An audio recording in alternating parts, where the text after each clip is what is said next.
Monsieur le Président, chers collègues, excusez-moi pour ma voix, j'ai un petit problème de voix. Dans le budget primitif 2020 pour les lycées et l'apprentissage, nous allons distinguer les mesures que nous soutenons, celles qui ne nous enchantent pas mais qui sont inévitables, et les mesures qui doivent être rejetées ou amendées. La politique préconisée peut se décliner sous 5 grands thèmes, à l'intérieur desquels nous allons émettre des satisfecits, des réserves ou des contre-propositions. Ces 5 grands thèmes sont la lutte contre le gaspillage, notamment alimentaire, l'efficacité énergétique avec ses économies, les progrès humains, la sécurisation dans toutes ses variantes et finalement l'inénarrable lycée 4.0, la numérisation forcée.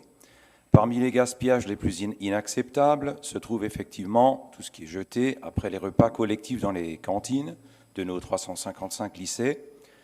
Des progrès ont été faits, notamment grâce à l'autoservice des élèves qui a lieu au niveau du bar d'entrée.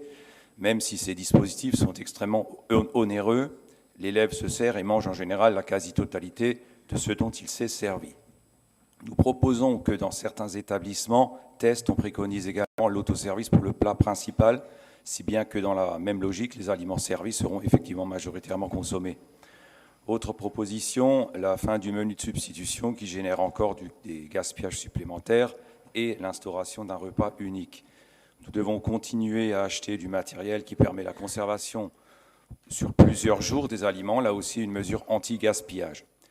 Les 10 millions d'euros que coûte la restauration scolaire ne me paraissent pas excessifs quand on les compare aux 56 millions que coûte l'évolution pédagogique.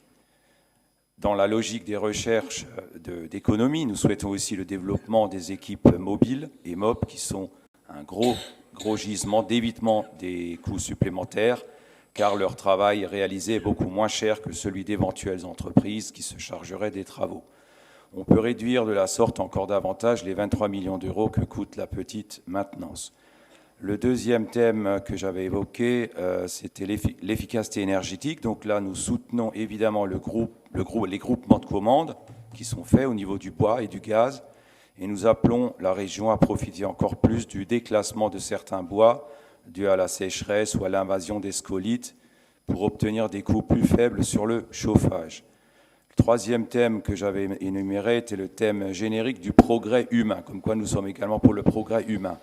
La mise en accessibilité pour les handicapés en fait partie, même si elle est extrêmement onéreuse, nous souhaitons la continuation de ces mises en conformité. Pour le bien-être de nos 217 000 élèves, nous souhaitons aussi l'abandon de l'épandage de produits phytosanitaires dans les enceintes des établissements.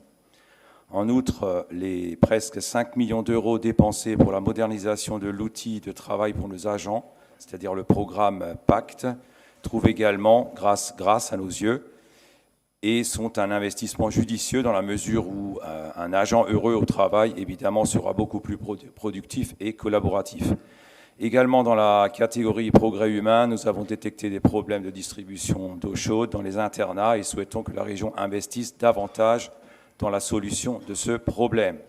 Le quatrième thème que j'avais évoqué était la sécurisation de nos établissements.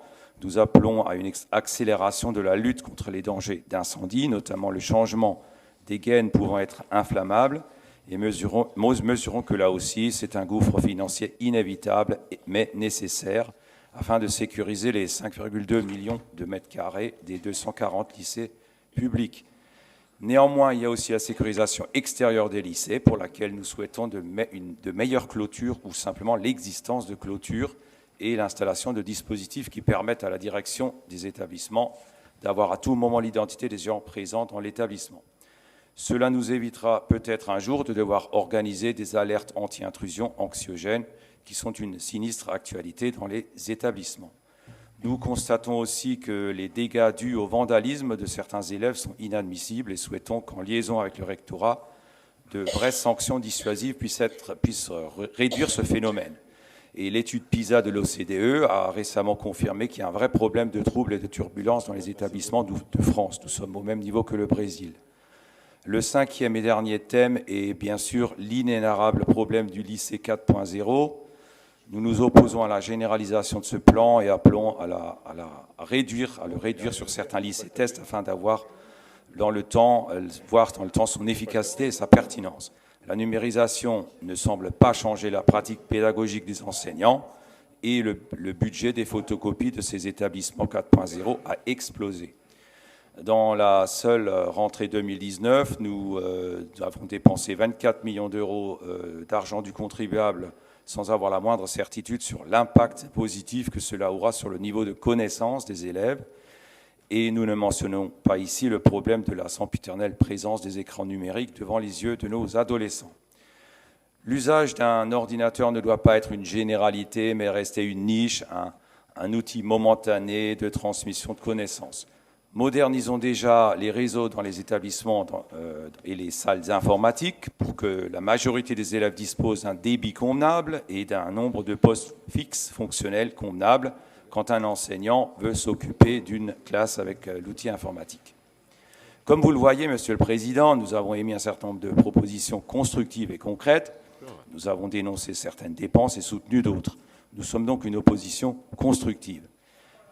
Néanmoins, la lourdeur de la politique de la numérisation forcée à pas de charge est un argument qui nous fait pencher pour un vote négatif quant à ce budget primitif lycée-apprentissage, même si nous soutenons certaines mesures. Merci de m'avoir écouté.